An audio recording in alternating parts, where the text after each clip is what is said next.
Hello, everybody, and welcome to today's webinar. My name is John Taylor. I'm a director of security here at Versa Networks.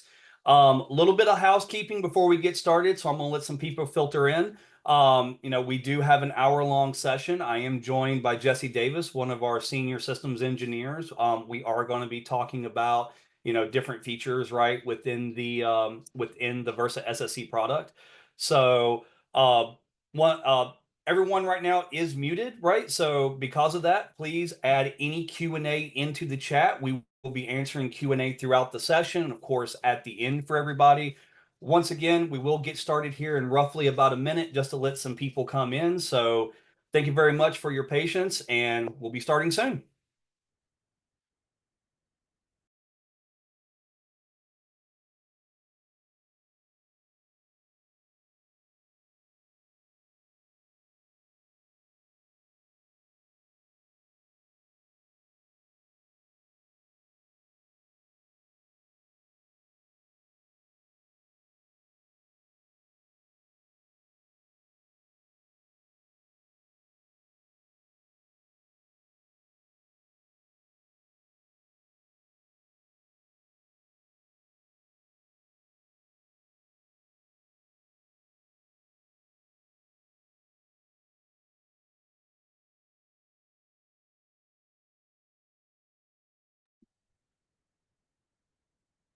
All right, let's go ahead and get started. Once again, thank you to today's webinar. We are going to be going through an SSE demo today. We are going to be focusing that on adaptive access control. I am your host. My name is John Taylor. I'm a director and principal of security here at Versa Networks, and I am joined today by Jesse Davis, one of our senior systems engineers and security experts. Just a little bit of the recap on the housekeeping. Everyone is muted. Please put your Q&A into the Q&A box. We will be answering Q&A throughout the session for everybody. Some of that will be answered live, right? From Jesse and myself. We will be answering that also within the chat. And we also will have a Q&A session at the end. This is an exciting time for us. Jesse has a wonderful demo set up, but I am going to go through a couple things around what is adaptive access control, and of course how Versa is really kind of tackling this right with their product. So first off, not many people actually understand what adaptive access control is and why we need it. And this is one of my favorite slides that we have here at Versa. And it really does kind of showcase the fact of, cyber attacks across the globe are just really more sophisticated than they ever have been in the past. And the reasoning for that is, due to things like automation, due to things like the ability to go out to the dark web and buy weaponized malware or buy malware in general, ransomware, or however, make minor modifications to it, weaponize it, send it through proxies, and now I can have one person launch thousands of attacks versus 10, 15 years ago saying that 10 people had to launch one attack. So it really has changed the industry and changed how we approach cybersecurity. So adaptive access control is, by Gartner's definition, is an instance of contextual and dynamic controls that act to balance the level of trust against risk. Well, what does that kind of mean, right? And what does it really do? Well, it enables organizations to better address access-related risk while improving the user experience. So in short, this is truly what Zero Trust Network Access is. It's being able to use those contextual and dynamic controls to be able to apply risk-based trust levels or least privilege access and be able to dynamically control that throughout the system. And we can do that within our SSE solution, within our universal SASE solution with Versa One today. A little bit about how that works, and then like I said, I'm going to kick it over to Jesse to show you guys exactly how this goes on. But a little bit of how the continuous risk assessment works right for us is that, starting from step one at the bottom, the user authenticates to the portal, right? And receives an EIP agent configuration from that portal. Our SASE client, right? So the SASE client from Versa publishes the end client's machine profile and user profile to the gateway. Everything happens on our gateway. Nothing is happening from the endpoint. We don't enforce at the endpoint. We enforce at the gateway. It's one of the reasons why our endpoint agents is one of the lightest endpoint agents on the market today. The gateway enforces security, based on that posture. And over on the right-hand side, we can see a lot of different things that we can key on when we talk about, building posture policies, whether it's, looking at your anti-malware, looking at potentially anti-phishing, software, making sure your firewall's turned on or off. What type of browser are you trying to, are you trying to connect with and trying to surf the web with? Messenger services, DLP solutions, potentially patch management. Do you have the latest and greatest, OS, updates, right, and so forth? Disk encryption being turned on and more. And then from there, right, the gateway always asks the client. I think we default right anywhere between 2 and 5 minutes, but and you'll see that with what Jesse has built. But the gateway will always ask the client, and it will always say, hey, send me a new profile, right? So you get near real time. Now, one of the things that Versa has the ability to do, and that's the reason why I say it's around 2 to 5. I do have customers that always say that they want it almost and as close to real time as humanly possible. So we do have the ability within the solution to be able to configure a posture check of the device as low as every 5 seconds. Now, let me be very honest with everybody. I'm not going to sit there and say that everybody should go to 5 seconds to be able to do this. It does take resources on the endpoint to be able to pull this information. So it really does depend on what you're really trying to key on and what you're trying to check for. So if you have a lot of checks, at the end of the day, you'll take a lot of system resources every 5 seconds. So please, when you're looking at something like this, work with your Versa systems engineer, work with, pro services, your partners, however it is, whoever is doing your implementation or doing, modifications to your environment, and architect this to meet your needs, right? As an organization, we try to make this as versatile as humanly possible, so that it fits what you need. So please, once again, work with our experts to be able to make that happen. With that, like I said, all right, just kind of showing you a little bit of adaptive access control, showing you what continuous risk assessment is. We do this through something, like I said, called EIP. A lot of customers know that as host information profiles, right? Things like that. But endpoint information profiles for us is nothing more than, like I said, posturing of that device. With that, I'm going to kick this over to Jesse because you guys were here to see this in action. So, Jesse, the floor is yours. Take it away, buddy. Yeah, thanks, JT. Yeah, good afternoon, good morning, everyone. Thanks for spending time with us today. I'm going to go ahead and jump right in and make my screen shared out.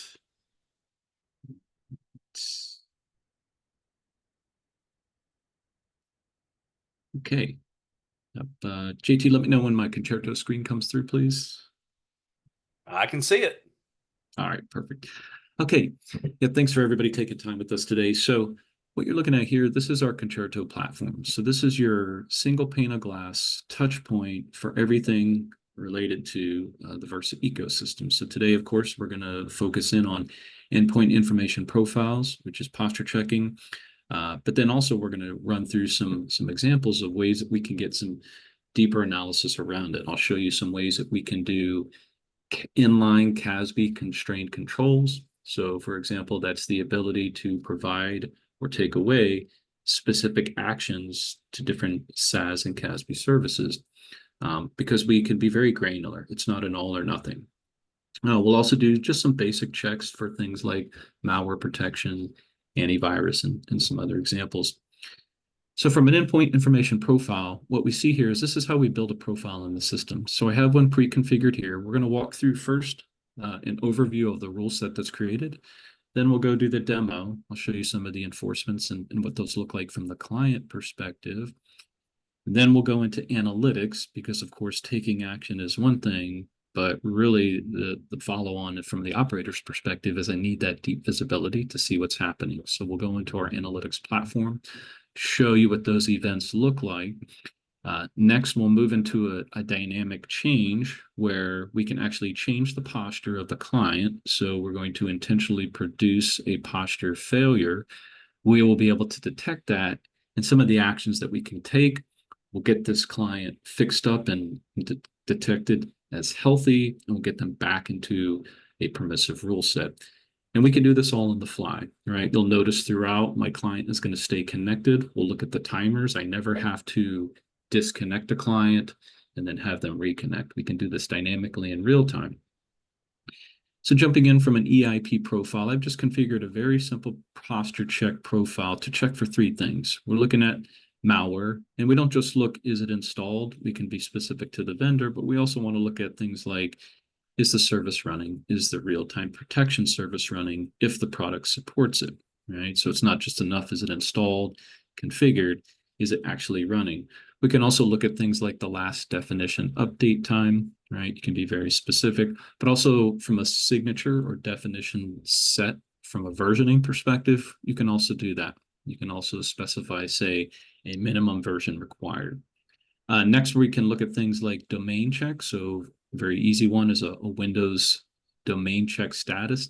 Is this machine domain joined in the classic Windows environment? If, for example, you have machines that are, say, Azure Active Directory only joined, we can look at certain registry keys to understand if a machine is Azure Active Directory joined. And those are considered custom, right? That would be a custom check. And then we'll look at a firewall posture check, right? Is our firewall installed? Is it running? Is it configured? And that's the one that from a demo perspective is easy for us to illustrate. I'm going to start with my firewall enabled. We're going to disable it. We'll detect it in real time, change the permission set for the client in terms of what they're allowed to access or not allowed to access. Then we'll re-enable the firewall service and we'll get them healthy again. So this is the EIP profile, and we'll just quickly walk through what some of those other profiles from a threat protection standpoint look like. Oops, let me just get back in here. Go to the profile section. So we're just going to walk this from left to right quickly. So I've got a URL filtering profile, so I'm allowing or whitelisting some categories and URLs, others that I'm blocking. We have the ability to do the classic. We can look at category reputation. You can do customized patterns or a combination thereof. We also have protection at the DNS layer. We can do DNS filtering. So I have the ability to be very specific. I can write a profile to allow or take away certain DNS actions. So if we think about it from a threat prevention standpoint, URL filtering is sort of your classic method where we're looking at a packet, we're determining category reputation, and then we're taking action against it. But if we think of a chain of events, really DNS is happening before that, right? We do a DNS request for a website. Then in a URL filtering perspective, we're taking action. Well, we're going to get ahead of that, right? We're actually going to provide protection at the DNS layer. And then we have things like standard geo blocks, right? I can take away, I can allow different countries, and we can even be more specific than countries. We can get down into regions, states, and I believe we can actually get down as granular as city. And these are all custom profiles. You actually don't have to. So for example, from an IPS perspective, if I click this, you'll see nothing's configured here because we have our own pre-canned profiles that we include. They're really the easy button. And when we do all of our testing, we actually do them against what's called a Versa recommended profile. And that's an easy starting point for you as the customer to use a Versa recommended profile. So you immediately can get some level of protection based on what we provide out of the box. And then you can work it from there, right? You can create your own custom profiles later. We also have what's called SaaS tenant control. So what this allows you to do for the participating SaaS providers, we can actually do things like, for example, block access to personal accounts in, say, Google, right? And I'll show that. On the Microsoft 365 side, we can actually restrict users' access to different tenants. The use case there would be if a user is connected to the corporate network, maybe I don't want them necessarily having access to their personal Google account or maybe a personal 365 account, really trying to combat that data exfiltration, right? Pulling information out of the corporate tenant, logging into the personal, uploading it to G Drive or one of those box type scenarios. From a CASB inline perspective, we're also going to show some examples here. I've just created some quick YouTube here. So what we're going to do is we're going to take away the ability for our users to perform these actions when in YouTube. Again, the use case there is when a user is on a corporate network, some of these actions in YouTube require you to sign in. Well, when you're signed in, of course, in the public domain, everybody can see that. And maybe I don't necessarily want my users at work expressing their personal opinions against public content, right? So we'll do some examples there. I can also, from a SaaS like Box, I can restrict the ability to download files. So maybe I need my users to be able to share or upload files, but I don't necessarily want them to download a file. Then for social media sites, something like LinkedIn, I can block their ability to log in, but I can still allow them to browse the public facing articles from LinkedIn, right? So we still allow them, we're protecting ourselves. I don't want them on social media sites while they're connected to the corporate network, but I still want them to be able to access some of the articles from a training perspective. Okay, so let's get in. Switch over here. Okay, so this is my test machine. This is our Versus SASE client. So I'm going to go ahead and get connected here. So on the back end here, I'm using this is Azure Active Directory integrated. So let's get logged in.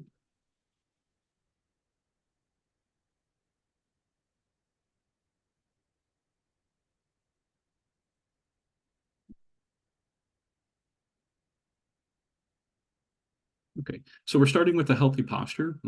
All my checks are enabled because if I had failed, we actually have the ability to block that login, right? So that's kind of the hard stance is you as the administrator, you could say from the start, if you fail those EIP checks, we're not even going to allow you to connect to the gate. So that's one way to handle it. You could also write a policy that says, if you fail the posture checks, we're still going to let you connect, but you're going to be in a restricted zone, right? Until you get healthy. Once those posture checks are now successful, then you'll be shifted up into a more permissive rule set. All right. So we're going to open our browser here. I like to start in incognito so we know it's all fresh, right? This isn't cached content or anything. Everything we do here is going to be live. So from a DNS perspective, again, what I did is I wrote a policy that will block access to something like CNN. So from the user perspective here, right away, we immediately killed that connection, right? So the difference is I could kill it immediately. You could drop the connection, you could sync it, but what we find is from a user feedback perspective, if you reset the connection and there's a message on the back end in analytics, that's a better user experience. Because if this just spins and spins and I'm silently syncing it, the user ultimately goes refresh, refresh, refresh, right? They continue trying. So this allows you to provide that immediate feedback. It's just standard here, antivirus block. So let's say we have a user that's going to a malicious site. I could block access to this site, period. Or let's say the user somehow finds a site that I haven't categorized, for which we don't have a URL category reputation. I can still provide that protection because they land on the site. As soon as they try to execute a download, we're going to immediately inspect that payload, and we're going to block that action. We're going to flash a message right here. It's a policy violation, and all this information is exposed on the back end in analytics, and we're going to take a look at that. The next example is we're going to block a download. So remember, we looked at our profile. We set up a profile in Box. We're actually going to take away the ability for this user to download. So I'm going to get logged in. So it allows my users, we have legitimate need to function in Box. I could upload, right? I could take other actions. But the moment I try to pull down any of these, I'll just grab this bookmark, right? We're going to block that action. We're going to take that away. So I don't want the user to potentially download, maybe this is a corporate sensitive document, and then exfiltrate or upload it somewhere else.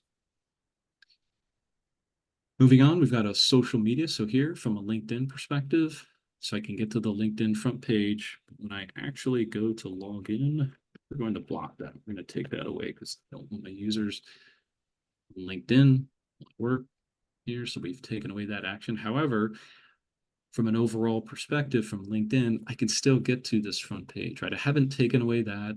I allow my users to pull down articles, right? These are, no, thank you. Right, so I still give them the ability to read and learn and digest different articles. Let's look at our SaaS tenant restriction, excuse me. So we'll start with Microsoft 365. So I have a policy that's blocking or restricting access to my corporate Versa account. So here what I did is I said if there's a login attempted to that account, versa-networks.com, we're going to go ahead and block that.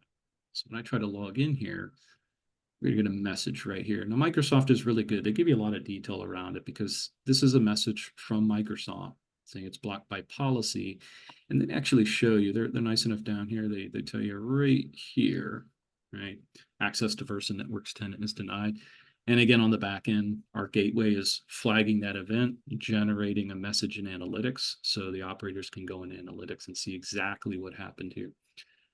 So let's go ahead and try and log in though with a good, right, or a whitelisted account. So here, I'm allowing my Versa customer demo domain. I can log into that tenant. Right? So consider this, maybe this is your corporate or trusted tenant. So this user has access here. We could take the same approach for Google.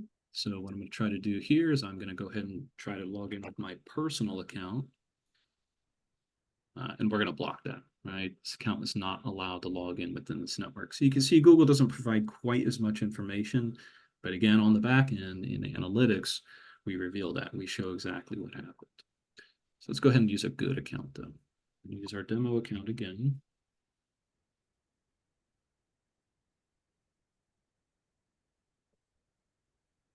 Right.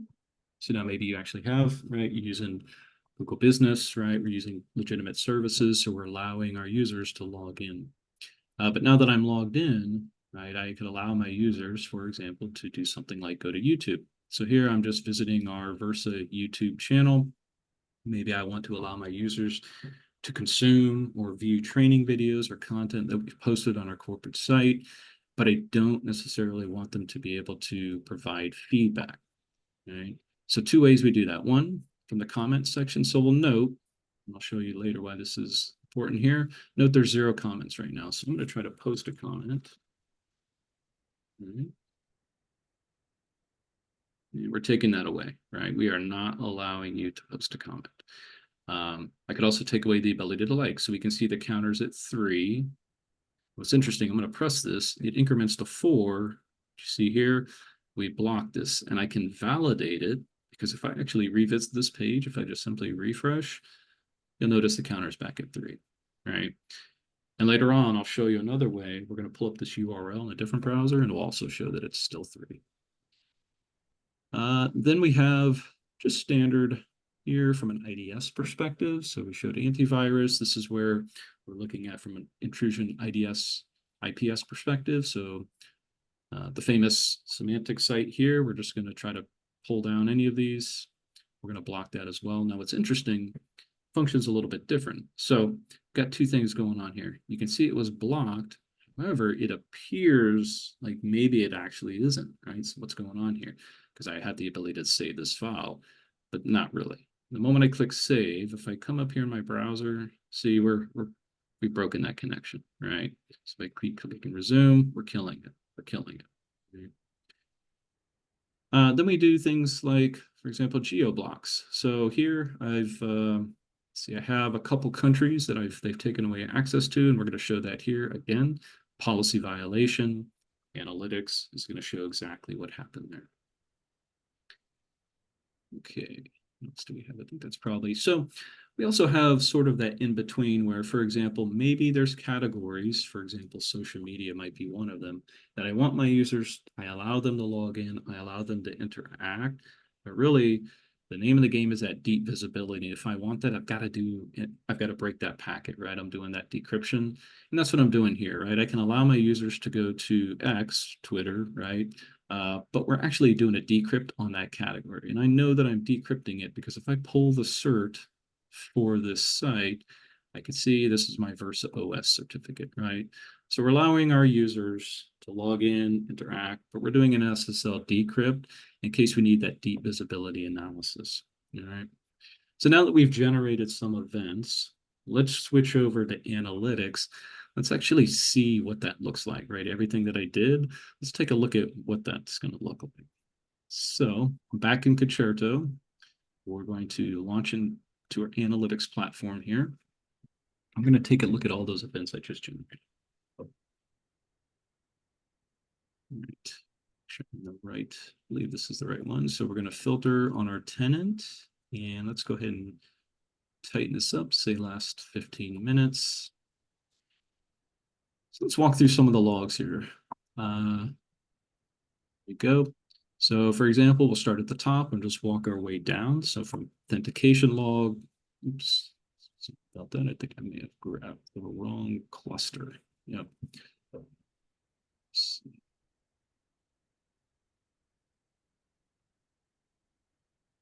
Maybe I've been on longer than 30 minutes. No? What I had it in. Okay. Come back to that one here in a second. We'll move on to threat detection. Maybe that one's taken, gosh, sir, not participating today.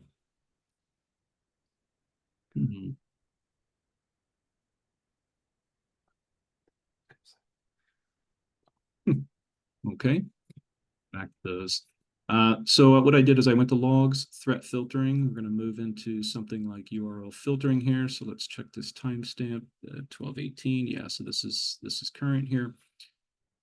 So we can see here some actions that we taken. So for example, your reputation was considered suspicious. So we reset the connection. We, of course, we're going to reveal the profile name. That'll be this column here. And then, of course, the relevant details behind it to allow that traceability. We also come back here. We're going to capture the username, right? So now we can tie an identity to a resource in an application. If I move along to IP filtering, that's my geo block. We see here, yep, that's current timestamp. Again, we're going to look at the source IP, the destination, your standard tuple information. We've got the profile name, right? Because in your system, you may have several different profiles. So this allows you to immediately zero in on what happened here. And then I believe we pull all the way over here. So we've got the actual block country. If I look at DNS filtering, I would expect to see here. So at the beginning, if you remember, I attempted to go to CNN.com. We actually rejected, right? We rejected that connection. Let's look at some CASB events here. So we've got a couple here, so we'll kind of work our way down. So let's focus here on YouTube. So we can see from a YouTube perspective, we're allowing our users to watch a stream, but then when we try to take actions like comment, we blocked, right? Even the like. So you remember the counter incremented, we flashed a block message, but when I refresh the page, it actually didn't post that like. And if we move farther down, let's see LinkedIn here, we can show the action, right? We blocked the login attempt box, right? We attempted to download a file, we blocked that action. However, I was able to log in the box, right? We allow that action. This is pretty verbose logging in production. Maybe you enable or log against different actions. Maybe you don't necessarily want to log logins, right? But typically you're going to block and log all those negative actions. One of the things that we do is we provide that deep insight for our SASE client web traffic. So I'm going to navigate right here to web monitoring. So if you remember when we did our YouTube demo there just a few minutes ago, we actually started a video, and then that's the video that I attempted to provide a comment and like. Well, it's one thing to look in your firewall logs and see that your users are on YouTube. That's great to a point, but sometimes we want that deep insight. I actually want to know, what were my users looking at, right? What videos are they watching? So if I come all the way over here, I'm just going to grab the refer URL. And if I actually post this, just bring up my browser, I'm going to drop it in here. I'll actually be able to see what it is that my users were looking at. Oh, yep, thanks. So we noticed two things right away. One, right, no comments because we blocked my comment, and the counter is at 3, right? So we can actually see deeper into what our users are doing. I can actually replay their videos, right? So I see you were on YouTube. I can actually see what you were looking at, what videos you were streaming. Okay. See my authentication logs popped up in here.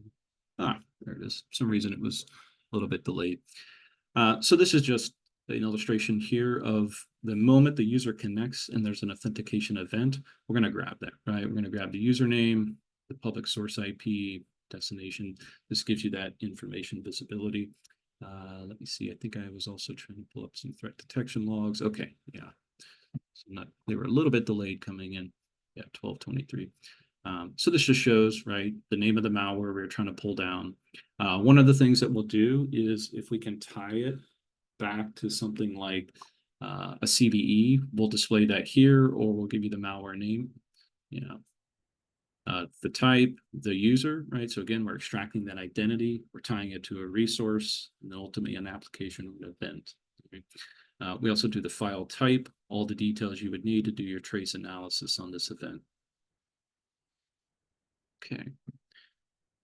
So now let's see what happens when I create a posture failure event in real time. So what I did in the background here, go ahead and minimize. So first, you can see we're still connected. We've been connected here for 14 minutes and 20 seconds. We're going to continue on, but I actually disabled the Windows firewall.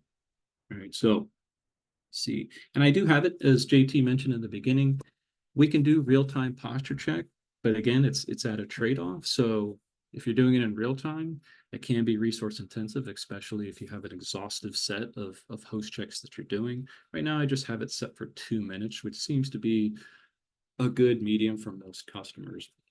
So what's going to happen here, since my firewall is disabled, I've detected that my posture is no longer valid, and I can take a couple different actions, right?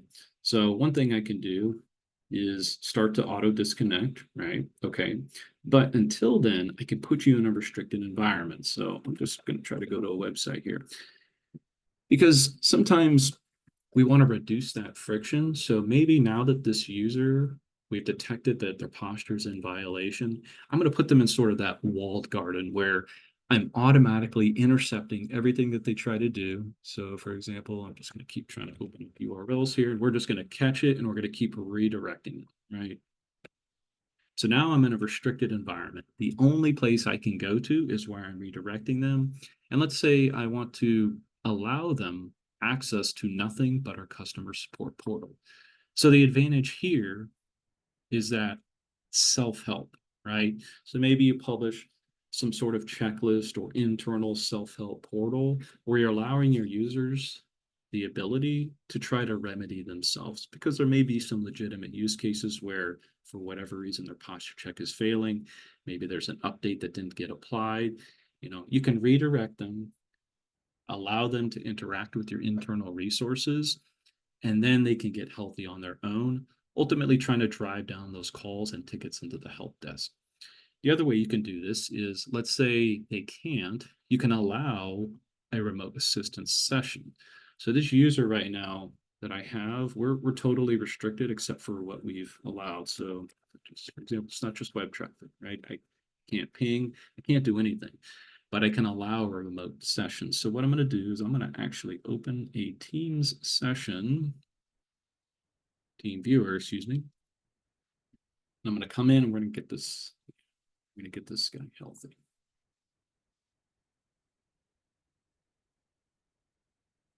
All right. So while this user is in a restricted environment, we're actually allowing our help desk to interact. So I'm in the background here. I'm in a remote session. Maybe I've logged in as an administrator and I've got a tool right here on the desktop. Say I can maybe check because I've looked in analytics. Say, okay, let's check your status. Okay, well, there's the problem, right? Our firewall is disabled. Not good. We're going to re-enable it, and we're going to try to get this guy healthy again, okay? So now we've got that re-enabled.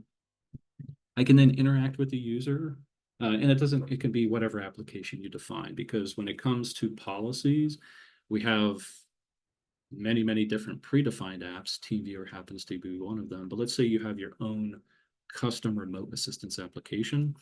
You can define that as well and allow access to it, just like you would any other predefined app. It doesn't have to be, yeah, okay. So I'm gonna get out of this, stop this session. Okay, so I'm logged out, drop. So within 2 minutes, we're actually gonna detect that I should now be healthy and my access will be restored. So while we wait for that, it's only take about 45 seconds. Let's come back here in analytics and we'll look in our EIP log right here. And what this log does is this log is where your ops teams can come in and find out why has a user failed a profile check. And we're very, very specific. First, we're going to show you the username tied to their endpoint, the name of the profile, and then finally within that profile, the role, and then the host. So this is important because we have a profile that has many different checks, and we need to efficiently understand why has this user, was it an anti-malware problem? Was it a domain check?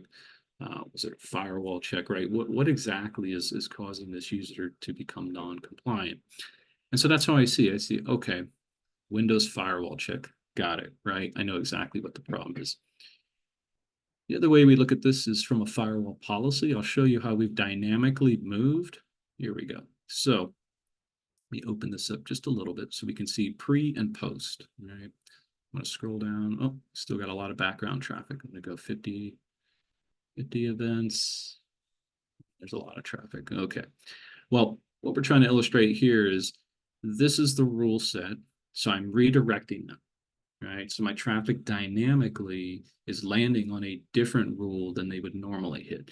So I'm matching, I'm redirecting, I'm allowing remote assistance. Right.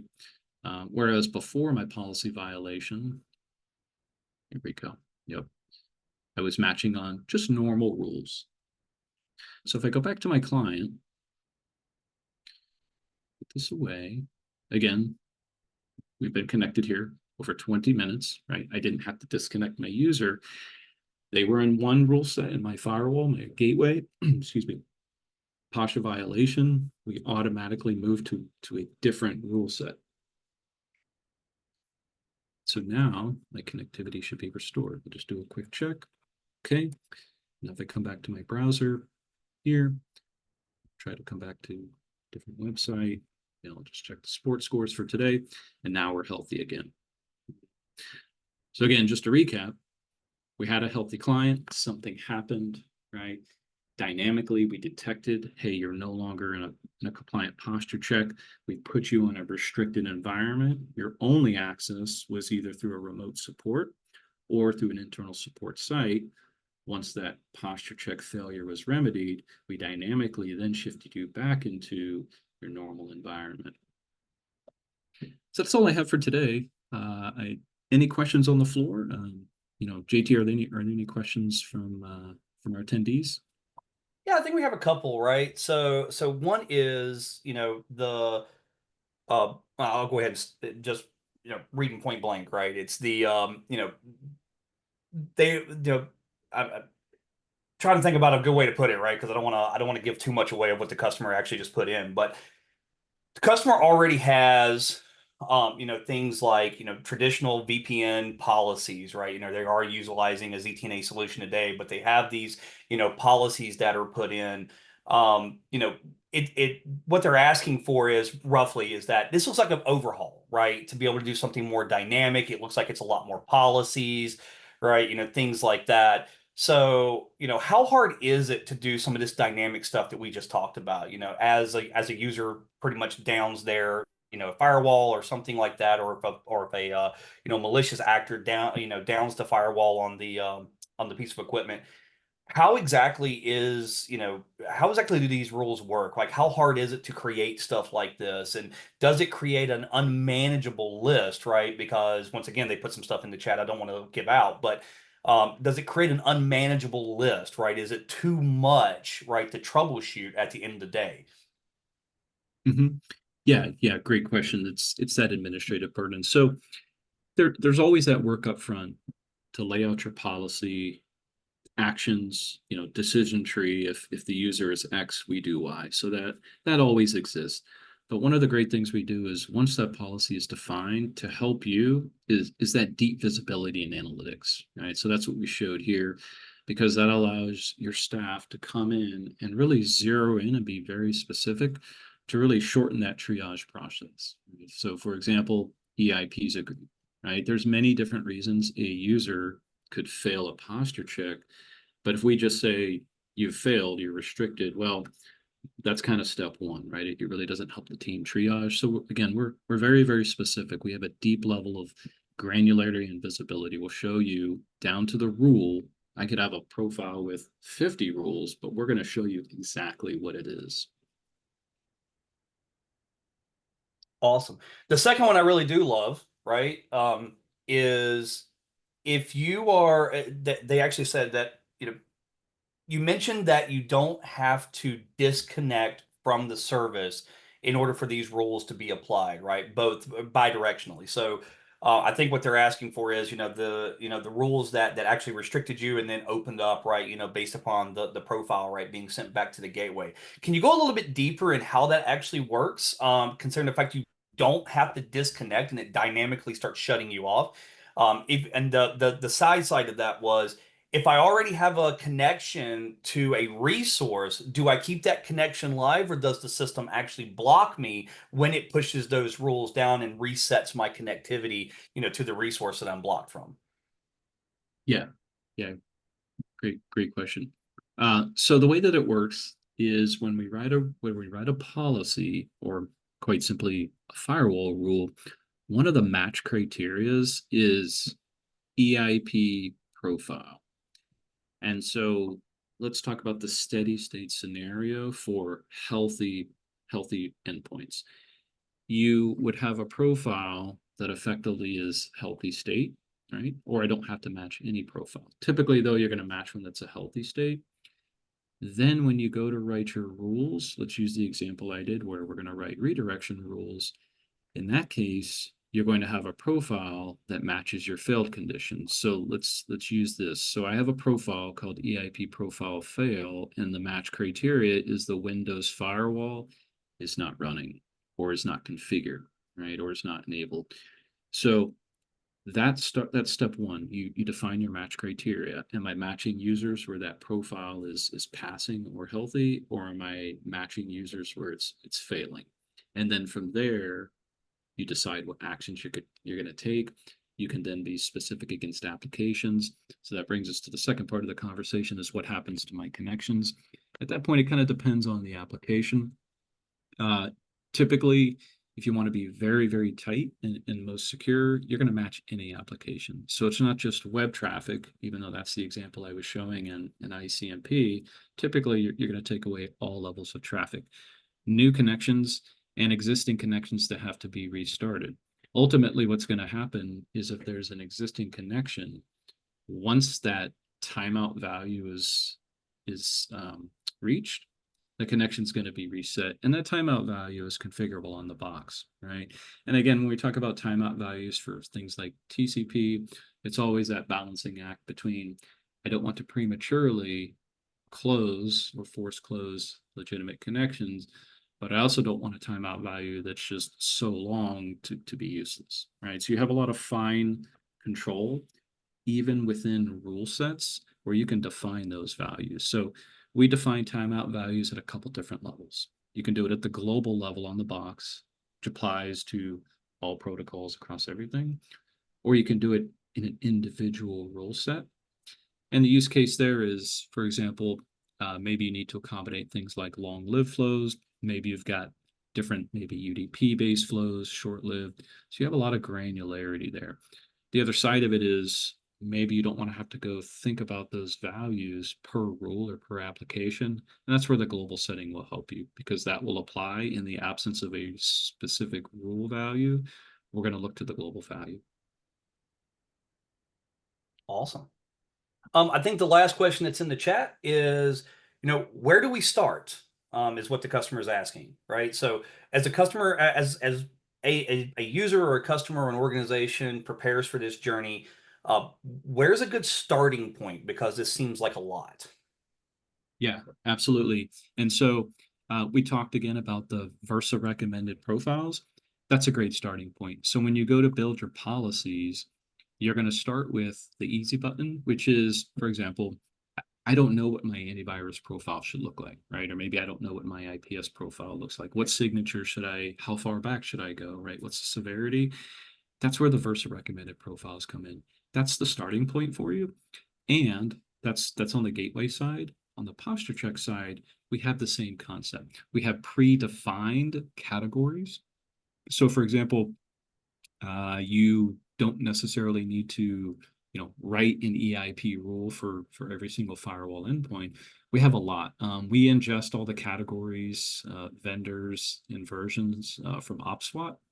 So if you go to the OpSWAT, you can look through the database to see what's there. We actually take that in. So we actually don't invent these categories, right? Why reinvent the wheel? We're simply taking that third-party feed. And that's a good starting point. It's also an easy button for you to say, I want to look at just Windows firewall. Maybe I want to look at something specific to Mac, right? We have a lot of pre-built profiles, but then of course you also have the ability to customize or create your own checks based on your environment. Cool deal. And that's a lot. That's all the questions, right, that we have in the Q&A. Guys, if you have any more questions, please put them in. Jesse, I'm gonna share one more thing as we exit out of this. So I am going to thank you for stopping your share. So everybody, one of the things that I do want to I do want to kind of end, the session with is the Versa Secure Service Edge side of the house, right? We do a lot more than just remote access or ZTNA or anything of that nature.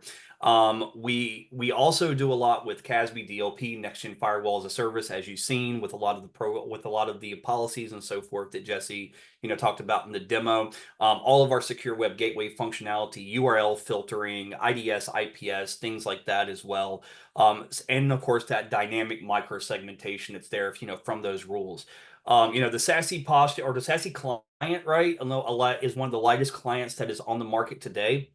And keep in mind, right, we also do one of the or have one of the I have a solution that has one of the fastest profiling mechanisms out there. Every 5 seconds is basically near real time, right? Not a lot of other vendors, can get that low. It is completely cloud delivered, and it's a single point of policy, as you just saw with Concerto, right? Everything is done through that one manager. All of your logs, everything is brought into that, and we do have multiple integrations with things like different SIM providers, different type of source solutions, different types of automation platforms, and then some, right? So one of the things I will say is that the Secure Service Edge solution, right, is a very robust solution. It's our security in cloud. It does scale to meet your needs. If you want to see more about what we do, please go to our webpage.